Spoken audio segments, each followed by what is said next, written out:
আমার যত মানে দলীয় যত আমার পরিচয় আছে সেটা বাদ দিয়ে কিন্তু আমরা আগে এসে খেবি জাতির সাথে। আর এই যে একটা কথা কয়, আমার রাজবংশী কথা আছে, ফুটিক করি পানি পড়ে তাতে কি মানুষই মরে।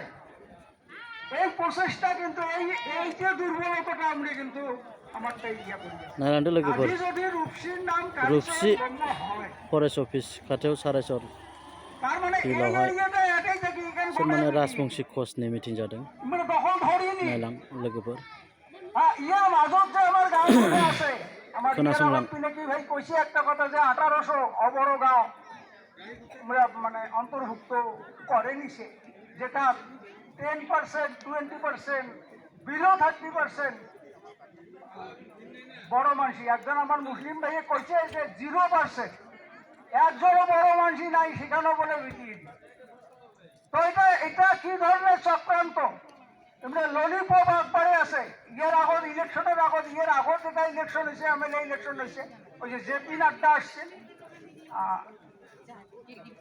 কাছাখানা হাই স্কুল ফিল্ডত, ওটে এসে কয়া গেছে যে অলপতে জনজাতিকরণ হয়ে আছে। তারপরে ললিপপ তেল আমার খেয়েছি, আমার এসপি নাই, আমার সোজায় খেয়েছি ললিপপ। এবারেরটাও ললিপপ, এই যে ভূমি অধিকার, এসপি না হলে ভূমি অধিকার নাই। হ্যাঁ, এগুলো আইন সবগুলো বাতিল হয়ে যাবে। এটাও একটা কিন্তু ললিপপ।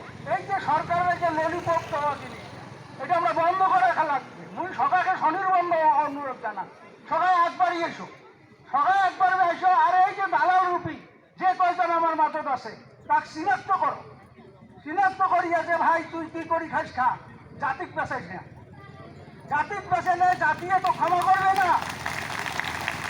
তো এই কথা কয়া মুই মত যে ছোট বক্তব্য এটাই মানে শেষ করলাম। আর মুই সবাইকে আহ্বান জানানো, এমন যদি প্রতিবাদী কার্যসূচি হয় এই জন্য হয়, ভাঙিয়ে বেরিয়ে এসে হেবে আমরা যদি জাতির জন্য লড়াই করেন না পাই, বাড়ির শোনে থাকি, তাহলে ওই একটা একটা করি ওরসের মতো করে টিভি মারবে। কিন্তু সবাই সাবধান। এই কয়া সারাইছর রূপসী ফরেস্ট অফিসকে দাও মিটিং যাদের রাজবংশী খোঁজ রাজবংশী লোকপর। বিমল ভাই খুব সুন্দর করে